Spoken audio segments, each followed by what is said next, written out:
अस्सलाम वालेकुम स्टूडेंट्स, आज हम जो टॉपिक स्टडी करेंगे दैट इज़ एबिटिक एसिड। आपके नोट्स में पेज नंबर 455 पर ये दिया गया है। एबिटिक एसिड जो है बेसिकली ये एक रेजिन एसिड है and this is one of the most important resin acids. इसका मॉलिक्यूलर फार्मूला आपको गिवन है दैट इज़ C20H30O2। सबसे पहले जो है वो इसकी क्लास आइडेंटिफाई की गई है और उसके बाद इसकी स्ट्रक्चर एलुसिडेशन जो है वो इसमें डिस्कस की गई है। अगर हम इसको आउटलाइन करें तो कुछ इस तरह से होगा। देखिए एबिटिक एसिड है जिसका मॉलिक्यूलर फार्मूला C20H30O2 है। सबसे पहले इसमें ऑक्सीजन की फंक्शनल नेचर फाइंड आउट की गई and that was identified in the form of carboxylic acid group. So दोनों ऑक्सीजन जो हैं वो चूँकि कार्बोक्सिलिक एसिड ग्रुप में आ गए, इससे ऑक्सीजन की फंक्शनल नेचर पूरी तरह से पता चल गई। उसके बाद इसकी हाइड्रोजिनेशन करवाई गई और हाइड्रोजिनेशन पर इसने टेट्राहाइड्रो प्रोडक्ट जो है वो प्रोड्यूस की। Tetrahydro means it contains 2 carbon carbon double bonds. जब नेचर ऑफ ऑक्सीजन पता चल गई और double bonds, number of double bonds पता चल गए, तो फिर आप इसके सैचुरेटेड पेरेंट हाइड्रोकार्बन का फार्मूला कैलकुलेट कर सकते हैं। C20H30 तो ऑलरेडी इसमें प्रेजेंट है। 2 हाइड्रोजन आप इसमें ऐड करेंगे due to the presence of carbonyl group of carboxylic acid and 4 hydrogen आप इसमें ऐड करेंगे for the presence of 2 double bonds. इस तरह से आपके पास बनेगा C20H36। 20 indicates that it is a diterpenoid while CnH2n-4 this will be the related this is the general formula of this compound। चूँकि अगर C20 है तो H40 होना चाहिए था 2n के मुताबिक, लेकिन यहाँ पे 36 हैं तो इट मीन्स के -4 आपको आगे लिखना पड़ेगा। This is general formula of tricyclic compound. So इससे पता चल गया कि abietic acid is basically tricyclic diterpenoid. अब जब क्लास आइडेंटिफाई हो गई तो नेक्स्ट स्टेप ये था कि इस एबिटिक एसिड की का कार्बन स्केलेटन जो है वो फाइंड आउट किया जाए। उसके लिए देखिए एबिटिक एसिड को सल्फ़र के साथ हीट करवाया गया तो इससे एक कंपाउंड बना दैट वाज रेटीन। रेटीन का मॉलिक्यूलर फार्मूला फाइंड आउट किया गया दैट वाज C18H18 जो है वो इसका मॉलिक्यूलर फार्मूला था, जबकि एबिटिक एसिड C20 है। इससे एक चीज़ क्लियर हो गई कि रेटीन बनते वक्त इसमें से 2 कार्बन जो हैं वो लेस हुए हैं। अब रेटीन का स्ट्रक्चर क्या था, उसकी ऑक्सीडेटिव डिग्रेडेशन करवाई गई रेटीन की और उससे पता चला कि बेसिकली रेटीन जो है दैट इज़ 1-methyl-7 आइसोप्रोपाइल फिनन्थ्रीन। और अगर ये आपका 1-methyl-7 आइसोप्रोपाइल फिनन्थ्रीन है तो इसके साथ एक रिएक्शन रूट फॉलो किया गया और देखा गया कि वाकई वो तमाम प्रोडक्ट्स जो हैं वो ये रेटीन प्रोड्यूस कर रहा है, जिससे हमें एक एविडेंस मिल गया कि जो रेटीन का स्ट्रक्चर दिया गया है that is the accurate structure. ये एविडेंस आपके नोट्स में जो है वो गिवन है और कुछ इस तरह से है। देखिए ये रेटीन का फार्मूला दिया गया है, this is 1-methyl-7 isopropyl phenanthrene ring है। सबसे पहले इसकी ऑक्सीडेशन करवाई गई और ऑक्सीडेशन पर आप देखिए कि इसमें ऑक्सीडाइज कहाँ कहाँ पर जो है वो आपके पास प्रोडक्ट बन रही है। और ऑक्सीडेशन में आप ये देख रहे हैं कि इसका ये जो सेंट्रल रिंग है फिनन्थ्रीन रिंग, सेंट्रल रिंग, ये इसकी 9 और 10 पोजीशन होती है। ये दोनों के दोनों कार्बन ऑक्सीडाइज हुए हैं और उसकी जगह पर डाइकीटोन, अल्फ़ा डाइकीटोन आपके पास प्रोड्यूस हो गए। ये जो अल्फ़ा डाइकीटोन आपके पास बनी है जिसको रेटीन क्विनोन का नाम दिया गया है, इसकी अल्कलाइन के MnO4 के साथ ऑक्सीडेशन करवाई गई और ऑक्सीडेशन के रिज़ल्ट में इसमें 2 चीज़ें हुई हैं। एक तो आपके पास KMnO4 से जो ऑक्सीडेशन हुई है मिथाइल ग्रुप, चूँकि स्मॉलर ग्रुप पे आसानी से ऑक्सीडाइज हो जाता है तो वो ऑक्सीडाइज होकर COOH में कन्वर्ट हो गया।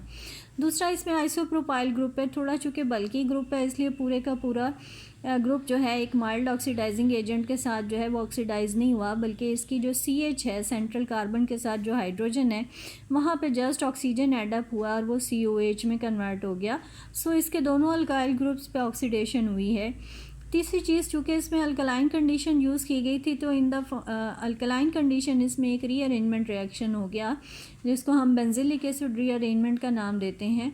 बेंजिलिक एसिड रीअरेंजमेंट जो है वो अल्फ़ा डाइकीटोन्स के साथ जो है वो रिएक्ट करती है, तो यहाँ पर भी अल्फ़ा डाइकीटोन्स के साथ जो है वो इसका रिएक्शन हुआ है और उसमें आप देख रहे हैं कि ये जो 6 मेंबर्ड रिंग है ये रिड्यूस होके 5 मेंबर्ड में कन्वर्ट हो गया, तो हमारे पास जो है वो ये इसका 5 मेंबर्ड रिंग बन गया। इसकी फर्दर जो है वो एक strong oxidizing agent potassium dichromate के साथ ऑक्सीडेशन करवाएगी। क्योंकि ये स्ट्रॉन्ग ऑक्सीडाइजिंग एजेंट था तो इसने ये जो आइसोप्रोपाइल वाला ऑक्सीडाइजिंग प्रोडक्ट बनी थी उसको कम्प्लीटली ऑक्सीडाइज करके COOH में कन्वर्ट कर दिया, तो आपके पास ये प्रोडक्ट बन गई। इसको पोटाशियम हाइड्रोक्साइड के साथ रिएक्ट करवाया गया है। पोटाशियम हाइड्रोक्साइड क्या करेगा, हाइड्रोलिसिस कर रहा है, और कहाँ पर, ये जो कीटोन है इसकी हाइड्रोलिसिस हुई है। अब हाइड्रोलिसिस में कीटो ग्रुप ऊपर की डायरेक्शन में रह के यहाँ से भी बॉन्ड टूट सकता था, और ये भी पॉसिबिलिटी है कि यहाँ से भी बॉन्ड टूटे। और एक्चुअली इसमें देखा गया कि बॉन्ड यहाँ से ब्रेकअप होगा, क्योंकि अगर यहाँ से ब्रेकअप हो तो ये C++ इस कार्बन के साथ आएगा और वाटर की OH इसके साथ अटैच होकर COOH बना देगा, और वाटर की हाइड्रोजन इस दूसरे कार्बन के साथ चली जाएगी और वो आपका एरोमेटिक रिंग बन जाएगा। इस तरह से आपके पास एक ऑर्थो डाई कार्बोक्सिलिक एसिड जो है वो इसमें प्रोड्यूस हुआ।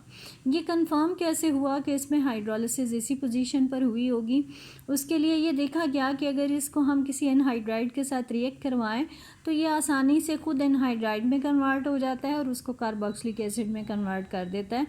इसका एनहाइड्राइड बनना इस चीज़ को इंडिकेट करता है कि यहाँ पर जो बॉन्ड ब्रेकिंग हुई होगी वो इस पोजीशन से हुई है, और दूसरी चीज़ ये भी यहाँ पर क्लियर हुई कि इसकी इस ऑर्थो पोजीशन पर एक कार्बोक्सिलिक ऑलरेडी प्रेजेंट होगा, और अगर वो प्रेजेंट ना होता तो यहाँ पर एनहाइड्राइड नहीं बन सकता था। इससे क्लियर हो गया कि इसकी 1 पोजीशन पर कार्बोक्सिलिक जो है वो मौजूद है, और ये चूँकि ऑक्सीडेशन पे बना, सो 1 पोजीशन पर मिथाइल की अटैचमेंट जो है वो भी एक तरह से यहाँ पर कंफर्म हो गए। दूसरा ये कि इसको जब हीट किया गया, हीटिंग पे इट प्रोड्यूस्ड बाईफिनाइल। बाईफिनाइल का बनना इंडिकेट कर रहा है, इसमें बाईफिनाइल बनेगा हीटिंग पे, तो बेसिकली इसमें से क्या हुआ है, डीकार्बोक्सिलेशन। तीनों कार्बोक्सिलिक ग्रुप जो हैं उसमें से कार्बन डाइऑक्साइड निकल जाएगी और 2 benzene ring through single bond आपस में लिंकअप रह जाएंगे बाकी आपके पास। सो बाईफिनाइल के स्ट्रक्चर ने बनने ने भी इंडिकेट कर दिया कि आपका ये कंपाउंड जो है उसका स्ट्रक्चर यही है, और ये सारा सीक्वेंस चूँकि रेटिन से बना है, इस तरह से एक एविडेंस हमें मिल गया इसमें कि रेटिन जो है उसका स्ट्रक्चर यही होगा। ये तो इनडायरेक्ट एविडेंसेस थे। एक डायरेक्ट एविडेंस आपको इसमें नीचे रिपोर्ट किया गया है, जिसमें आप देखें कि रेटिन जो है उसकी सिंथेसिस करवाई गई है फ्रॉम नेफ्थलीन। अब नेफ्थलीन के साथ जो है ये रिएक्शन सीक्वेंस आपको दिया है, इसको मैंने थोड़ा सा एलेबोरेट करके एक्सप्लेन किया है ताकि आपको तमाम पोजीशंस जो हैं वो इसमें क्लियर हो जाएं। ये देखिए हमारे पास जो है ये एक नेफ्थलीन रिंग है। नेफ्थलीन में आपको पता है जहाँ पे यूनाइट होते हैं उसकी एडजेसेंट अल्फ़ा और उसके आगे बीटा, इसी तरह से यहाँ से आए तो ये अल्फ़ा और ये बीटा। आप इस रिंग में भी जाएं तो आप कह सकते हैं ये आपकी अल्फ़ा और ये बीटा, इसी तरह से ये अल्फ़ा पोजीशन और अगली आपके पास बीटा पोजीशन, ये 2 पोजीशंस होती हैं नेफ्थलीन्स में। यहाँ पर देखिए कि बेसिकली रिएक्शन आपके पास क्या हुआ, नेफ्थलीन से रेटिन को सिंथेसाइज करने का ये रूट है। सबसे पहले आइसोप्रोपाइल ब्रोमाइड लिया गया in the presence of aluminium chloride through Friedel craft alkylation reaction, ये रिएक्शन हुआ है, और ये जो अल्काइल ग्रुप है इसने अटैक किया है beta position of this naphthalene ring, और आप यहाँ पर देखिए नेक्स्ट में बीटा पोजीशन पर अल्काइलेशन हो गई, उसकी हाइड्रोजन रिप्लेस होकर अल्काइल ग्रुप आ गया। ये जो आपका अल्काइलेटेड डेरिवेटिव है इसने सक्सेनिक एनहाइड्राइड के साथ रिएक्ट किया again in the presence of aluminium chloride. फिर से ये फ्रीडल क्राफ्ट रिएक्शन है, this is Friedel Crafts acylation reaction, और इसमें बेसिकली हुआ क्या है, जो आपका सक्सेनिक एनहाइड्राइड है उसका ये बॉन्ड यहाँ से ब्रेकअप हो गया, और नेफ्थलीन रिंग का जो दूसरे रिंग की बीटा पोजीशन है वहाँ पे अटैक हुआ है, और यहाँ से हाइड्रोजन रिप्लेस हुआ और उसकी जगह पर C++ CH2 CH2 C++ O और H जो निकली थी वो इसके साथ अटैच हो गई। इस तरह से आपके पास यहाँ पे फ्रीडल क्राफ्ट एसाइलेशन हुआ, एक तरफ अल्काइलेशन हो गई और दूसरी बीटा पोजीशन पर एसाइलेशन हो गई। इसको मेथनॉल और HCl के साथ रिएक्ट करवाया गया, कार्बोक्सिलिक एसिड ग्रुप ऑलरेडी मौजूद है, आप अल्कोहल दे रहे हैं और एसिडिक मीडियम दे रहे हैं, तो यहाँ पे स्टेरिफिकेशन हो गई है, और आप देखें यहाँ पे COOMe आपके पास जो है वो बन गया। ये जो एस्टर बना ये आगे ग्रिग्नोड रिएजेंट मिथाइल मैग्नीशियम आयोडाइड के साथ रिएक्ट कर रहा है। मिथाइल मैग्नीशियम आयोडाइड क्या करेगा, इसकी कार्बोनाइल कार्बन पे अटैक करके O के साथ नेगेटिव और पहले इसके साथ MgI आ जाएगा। बाद में आप जब एसिडिफिकेशन करेंगे तो OMgI हाइड्रोलाइज हो जाएगा और OH में कन्वर्ट हो जाएगा। तो आप देखिए जो नेक्स्ट प्रोडक्ट बनी है आपके पास उसमें C के साथ मिथाइल ग्रुप आ गया है और O कन्वर्ट हो गया OH में। दूसरा चूँकि हमने एसिडिक पोजीशन कंडीशन प्रोवाइड की थी तो इस एसिडिक कंडीशन में हम ये भी देखते हैं कि जो एस्टर है वो भी हाइड्रोलाइज हो गया, मिथाइल एस्टर था, आसानी से हाइड्रोलाइज हो गया और वो दोबारा से कन्वर्ट हो गया आपके पास COOH में।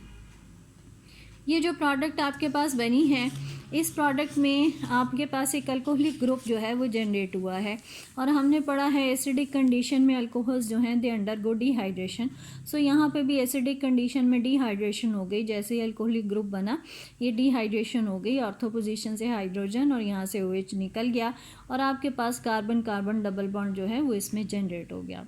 उसके बाद इसको हाइड्रोजन आयोडाइड और फास्फोरस के साथ ट्रीट करवाया गया, that will act as a reducing agent, reduction करेगा और रिडक्शन में carbon carbon double bond reduce हो रहा है और आपके पास ये सैचुरेटेड फॉर्म आ गई इसकी। ये जो कंपाउंड बना ये सल्फ्यूरिक एसिड के साथ रिएक्ट करेगा। Sulphuric acid is a strong acid, again dehydration करेगा और डिहाइड्रेशन कहाँ से होगी, कार्बोक्सिलिक एसिड का OH निकलेगा और ये ऑर्थो पोजीशन से हाइड्रोजन निकल जाएगा, HOH निकल गया और ये C डबल बॉन्ड O इस रिंग के साथ आ जाए तो रिंग क्लोजर भी आपकी जो है वो साथ ही हो जाएगी। तो नेक्स्ट प्रोडक्ट देखिए आपके पास रिंग क्लोजर हो गई है और ये प्रोडक्ट बन गई। इसको जिंक अमलगम और HCl के साथ रिएक्ट करवाया गया। दिस इज़ क्लेमेंजन रिडक्शन हुई इसमें और इस क्लेमेंजन रिडक्शन के रिजल्ट में जो C डबल बॉन्ड O है वो रिड्यूस होकर CH2 में कन्वर्ट हो गया। उसके बाद इसको जब हीट करवाया गया सिलीनियम के साथ, तो सिलीनियम के साथ हीटिंग से क्या हुआ, डिहाइड्रोजिनेशन होती है। डिहाइड्रोजिनेशन के रिजल्ट में 2 रिंग तो पहले से एरोमेटिक थे, इसमें से भी हाइड्रोजन निकल जाएगी और ये रिंग जो है वो भी आपका एरोमेटाइज हो गया। इस तरह से फिनोल्फथालीन रिंग पूरा हो गया। फर्स्ट रिंग जो है उसके साथ मिथाइल अटैच है और 1 पोजीशन पे मिथाइल है और जो आपका थर्ड रिंग है उसमें ये 7th पोजीशन पर आपके पास जो है वो आइसोप्रोपाइल ग्रुप अटैच है। So this is the structure of retene. इसकी अगर मैं नंबरिंग करूं तो वो नंबरिंग भी इसकी जो है वो कुछ इस तरह से दी जाएगी।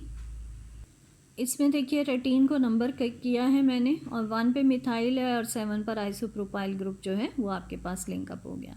तो this is the direct evidence for the synthesis of रेटिन from naphthalene.